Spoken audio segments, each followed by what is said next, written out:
Hello, everybody. It is Thursday, and I am here behind the table with Anna Navarro and Cha-Cha. We say hello. Hello.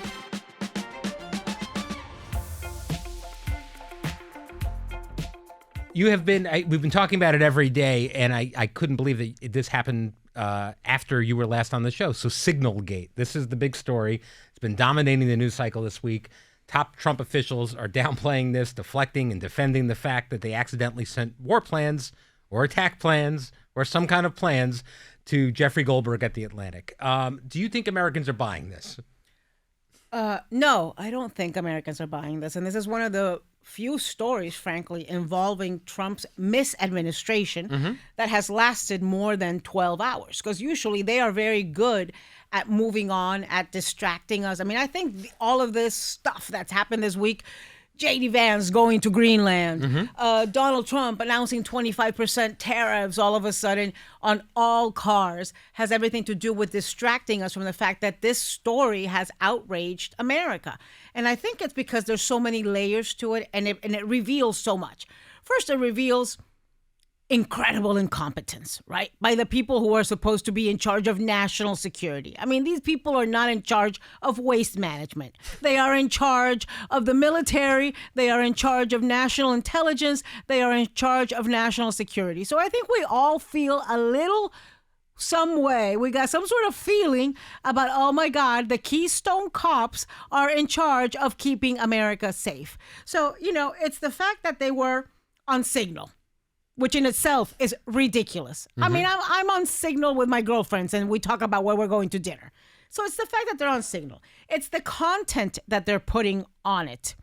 It is the fact that they mistakenly add this journalist, Jeffrey Goldberg, who they hate. It's not even like a journalist who they like, right? It's not like somebody from OAN or Newsmax. It's like a guy they actually hate and they mistakenly add him on.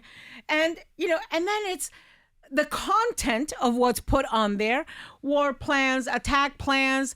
Listen, the last time I heard so many people talking about depends on, it was like Bill Clinton. It reminds me of Bill Clinton saying, depends on what your definition of is. Well, I guess Cha-Cha could read this Signal thread and know that this is something that should not be on a Signal thread. And to me, it's obvious that Hegseth was cutting and pasting from something that probably was classified and putting it he wasn't typing into all this that out. Signal thread. Yeah, he wasn't typing all of that out. And then it's the way they have responded to it. So it's about Signal. It's about mistakenly adding Jeffrey Goldberg. It's about, classified, sensitive information. It's about the fact that if it had landed in the wrong hands, it could have put our people at risk. It could have put our service people at risk. That is kind of like a big deal, a BFD, like Joe Biden used to say. And it's very rare these days that even Republicans will criticize Trump on something. One of the things that I loved about John McCain is that particularly when it came to the military, he took no prisoners. Right. He didn't care if you were a Republican. He didn't care if you were a Democrat. He was going to put the military and safety first, right? Country first. I remember he would grill Donald Rumsfeld, who was Secretary of Defense, then George W. Bush's Secretary of Defense, grill him like a cheese sandwich, okay? These people the Republicans in Congress and the Senate let Trump get away with everything. That's why they think they can just shrug and pretend this didn't happen. This is a nothing burger, nothing to see here. For the first time in the last 2.5 months since this regime has been in power, you've heard Republicans like Lisa Murkowski. You have heard even people who are not, in the Senate, but who helped Trump get elected, like the guy from Barstool, Dave Portnoy, say, somebody needs to be held accountable. So far, there has been zero accountability for the horrible things that the Trump administration does on a daily basis. They just thumb their nose at the courts. They thumb their nose at the idea of there being checks and balances and co-equal branches of government. So, and you know what else I noticed? Well, a few things. So it just so happened that by coincidence, because this wasn't scheduled to be like this, by coincidence, Tulsi Gabbard and Radcliffe, right? Hearing Two scheduled. of the folks on Yeah. this thread were scheduled for these hearings in the Senate and in the House. Right. Okay, first of all, Tulsi Gabbard needs some sort of memory loss supplement because that chick can't remember a thing. So I'm a little concerned about the director of national intelligence having like huge memory gaps about something that happened a week ago. Okay, this is not something that happened 5 years ago in the middle of the night. No, this girl, you should remember this. But okay, so she's testifying and she can't recall anything. So that happened, right? Which I also think gave it more legs. The fact that we had a Senate hearing, and where they were asked about this, they were basically told to their face. You know, I heard Joaquin Castro in the House, and then it was a House hearing the next day. Another thing out of that House hearing, so Joaquin Castro looked at Tulsi Gabbard and said, "Look, you and I came into the Congress at the same time." He looked at John Radcliffe, you know, who also was in Congress, and said, "You and I served together in this committee. You all are lying when you're saying this is not classified information. You all know that if we were in this committee and we were reading that information, it would be considered classified information." But so a few observations. You know who was incredibly quiet on that thread? Marco Rubio. Mm-hmm. Because Marco Rubio was ranking member. He was on Intel in the Senate. He was part of what they call the Gang of Eight, which is the members of the 8 committees and leadership in the House and the Senate that get the most sensitive information. Marco damn well knows that is classified information and they should have not been sharing it over Signal and sending emojis, you know. I mean, Marco knows that. And he was interviewed, I think it was yesterday, about it, and not looking very happy. He said into the cameras, somebody obviously made a big mistake. Yeah, we showed that clip today. It's the first time that any of these principals, by the way, that's the other thing. My God, this national security advisor, he does not know the difference between principal and principal, okay? I mean, English is my second language. Right. I mean, I realize that these principals have no principles, but I really do think they should know, you know, because you can see on the thread where he says, "I am putting together a group of the principals." Mm-hmm. Oh, please, you need to know the difference between that, you know? I mean, they're deporting all of these immigrants who probably know English and grammar better than some of them do. But I think it's outrageous because we're talking about national security, and some of the things are funny, right? Like, right. I mean, like Trump talking about Signal. I mean, he clearly never heard of it before, doesn't know what it is. But well, he's very good at playing dumb. Yeah. But on this one, I think he's actually dumb. Yeah. I mean, it's funny. I will say, I've said earlier this week on the podcast, I had never been on Signal. I joined it because of that fantasy football league I'm in with celebrities that I'm not pretending I'm a celebrity. I just happened to be, I got invited into one. And as soon as I joined it, I looked at the contacts of mine that are on Signal. It was you. It was all the famous people I know that were on Signal. So like, it's definitely growing, but I don't think everybody in the world knows what it is. They do now, but it's a easy version. It's like WhatsApp, I guess, is kind of what it is. But supposedly it's more secure, it's safer, and they disappear. That's the whole point of it. They disappear after the conversations, after a week or two. Yeah, but I mean, this idea that the National Security Advisor is saying that this journalist, Jeffrey Goldberg, just got sucked in. It's impossible. That's not how it works. To the Signal thread. That's not how it works. Nobody gets sucked in. And you can see on the screenshots, he was added by Mike Walls. I mean, that's what happened. You know, and we haven't figured out. And so somebody was just saying to me that the name, this is just theorizing. So apparently the head of the U.S. Trade Representative's initials are JG. Yes. So some people are theorizing that that's the JG they meant to invite. That they meant to invite. Now, can you imagine? Another aspect of this. Have you ever watched like a Real Housewives reunion? I don't think I've watched the whole thing, but I've certainly am so- aware of them. So sometimes, they confront each other about Yeah. things, and they will like show up with printed text. Yes. Right? Okay. So like anybody has got to know, just like plain humanity 101, human behavior 101. Mm-hmm. You don't goad, you don't insult, you don't provoke somebody who's got printed receipts.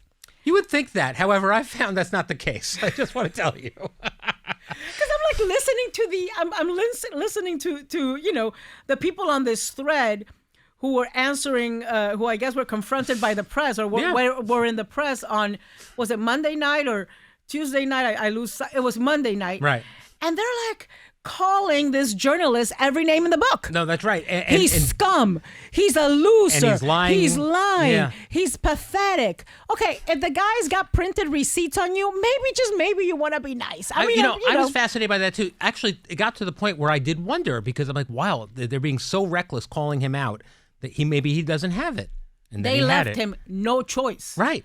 Which But is an odd move. And by the way, if anybody behaved honorably in this entire thing, it was this guy, Jeffrey Goldberg from the 100%. Atlantic.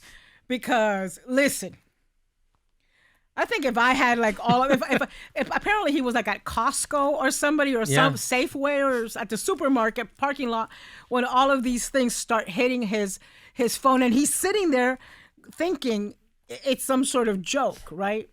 If I were in inadvertently on a thread with all these people, first thing I would do is call you. Yes. Brian, you cannot believe what just happened.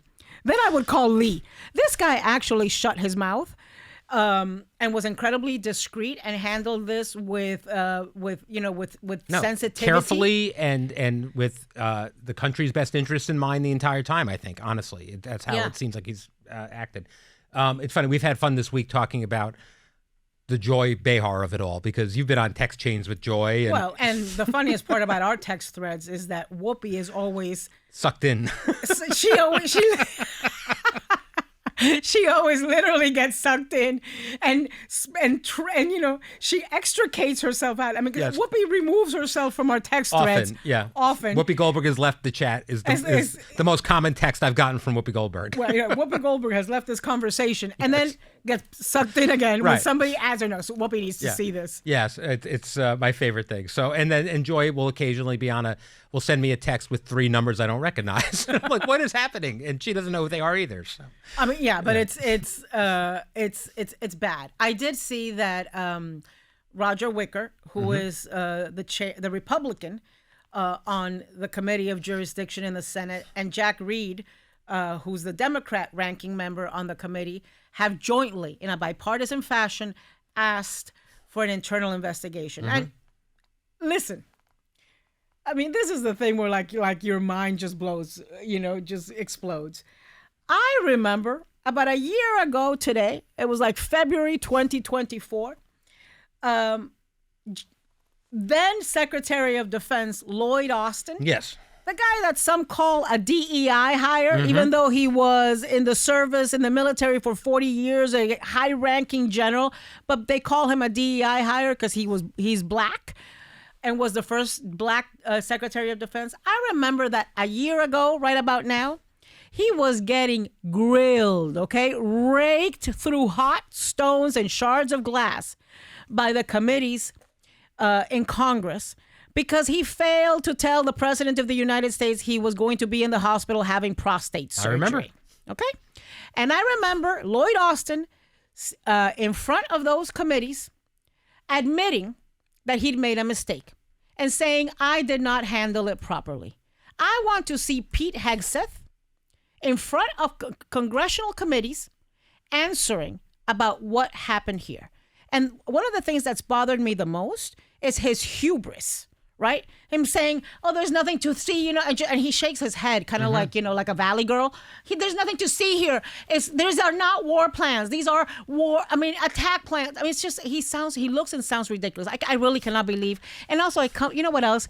It comes on top of the idea that so many Americans didn't think he was qualified to be Secretary of Defense in the first place.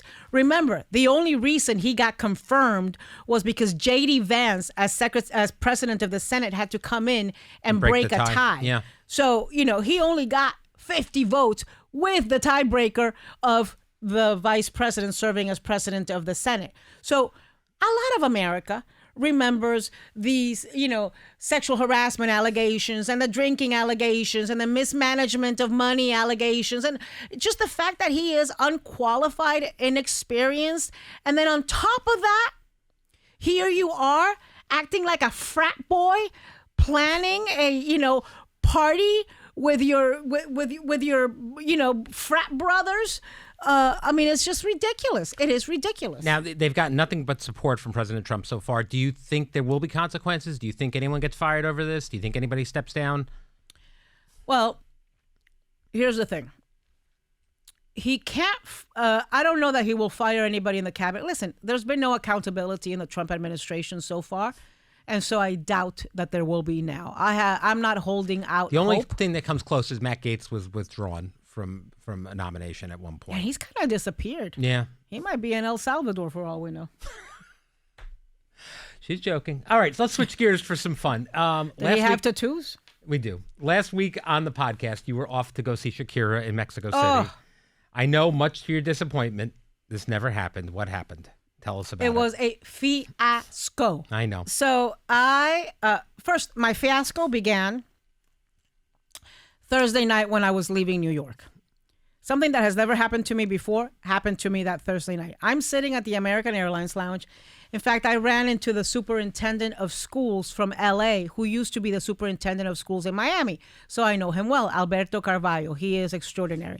And we were talking about the defunding of and the dismantling of the Department of Education. And, right. We were having a great conversation. He left. I stay there. I'm sitting there just waiting for my flight because I had a while to wait. I'm sitting there. I don't drink on planes. I don't drink at American Airlines lounges. I'm just sitting there letting time pass until my plane is about to take off. I miss my plane. I'm sitting there and my plane takes off and I am there like listening on Audible to a book and, paying no attention to time. So then they have to scramble, because remember, it's spring break, New York to Miami. It was miserable weather here, to try to find a plane to get me on. And I say to them, you've got to get me on a plane tonight. There is no option, because I am on an early morning plane tomorrow, Friday morning, from Miami to Mexico to see Shakira. You've got to get me on this flight. Shakira. Okay. So they find a plane, they get me on. I'm in Miami. I get home. My husband is not too happy about the fact that I am leaving in the wee hours of the morning to Mexico to go spend a girls' weekend with my Latina posse to watch Shakira. Okay, I wake up. I unpack, repack, wake up at like an ungodly hour, 5:30 in the morning. Oh, and I slept nothing all night, thinking I wasn't going to wake up. You know when you have that going on in your head? Yeah, no, all the time. Show up at the airport, and so it's like 6:15, 6:30 in the morning, okay, that I'm at the airport. And all excited, show up at the airport, and it had been, so this was one of those code share things, where the Shakira people had made the reservation on Delta, but the airline was actually Aeromexico. It was operated by Aeromexico. Right. Now, they're right next to each other on the counter, right? And the Aeromexico guy at first can't find my reservation, then finds my reservation. And then, have you ever been like at an airline counter where like all of these people are looking at the computer, like if it's Egyptian hieroglyphics? Yes, I have. And you hear them punching Something's keys, not coming up right. And something's not coming up right, and then they go and they pull somebody else who's to see if they can, and then that person comes and looks at the thing like it's Egyptian hieroglyphics, and so this is happening, and this is now going on for upwards of an hour. At some point, I say, I'm gonna get on this plane, right? And they're assuring me that I'm gonna get on this plane, that they're gonna be able to fix it. But apparently the Delta system and the Aeromexico system speak different languages. I mean, I'm not even sure they're in the same planet. They're in the same, like, galaxy. And to make a long story short, after an hour and a half of me standing there looking at people, looking at the computer quizzically, I missed the plane. They had the plane left. And so, and it turns out at some point I said, listen, why don't you just cancel that and I will buy the ticket? Turns out after 9/11, because of security regulations, you can't just roll up to an international counter and say, sell me a ticket to Mexico, 45 minutes before a flight. And you didn't have like a boarding pass on your phone or anything? There was no... I had not been able to check in. You know what happened? Remember, I have this hyphenated last name, right? Because when I got married, like my Latino husband wanted some representation of his... I understand. Manhood in my name. Yep. And so, so the reservation name, Anna Navarro, did not match the documents. No, Brian, that's the problem. Yeah. It was a nightmare. Does Cha-Cha have a hyphenated last name, or is Cha-Cha just a Navarro? She's actually Cardenas. Oh, wow. So Al has something. That's nice. Al has Cha-Cha. Yeah. But so then, our Nathan from The View was going to be in Miami that weekend, and he was going to a drag show. And I had given him the information, and then I'm like, okay. So I tell my drag queen friend down in Miami, Athena Dion, at the R House, which is the best drag brunch in Miami. You've talked about it a lot. We had them here. They were here for your birthday. They were here for my birthday. I tell her what happened to me and that I am bereft, depressed. I felt like a bride left at the altar, all dressed up. No Shakira to go. Okay. And so I go to the drag brunch, have the best time, have many margaritas, and one of the drag queens performs as Shakira. As she should have. That's amazing. And you know what? I'm going to go see Shakira here in the United States, but she's actually in Mexico City because she's doing like 5 shows in Mexico City. She's in Mexico City tomorrow. And they asked me, do you want to come? I'm like, no. This was too traumatizing. It was too much. You can't do it again. This was, I'm not. No. I'm no. All right. Well, hopefully you'll have a better weekend this time. Do you like Shakira? I do. Yeah, I do. I mean, I like her hits. I wouldn't say like I go deep in the cut list for her, but I'm a fan for sure. I love the fact that, she's having this, tour in her, 50s after all of the drama with her ex-husband who cheated on her, and she wrote all of those songs about him cheating on her, and they turned into mega hits. That does seem to be a recipe for I just love the girl power aspect of it. A cheating husband leads to good art, it seems like. I'm just throwing that out there. I wouldn't try it if I were you. No, I have no intention. I think in your case it might lead to death. Yeah, I think you're probably right. All right, well, that's all the time we have for today, Anna Navarro and Cha-Cha. Happy opening day to all the baseball fans out there. Let's go Yankees. Which does not include me. I know, but it's on the monitor right now, so I'm watching it. Thank you for joining me today. Behind the Table will be back on Monday, and tomorrow we have a great show, and we will see you then.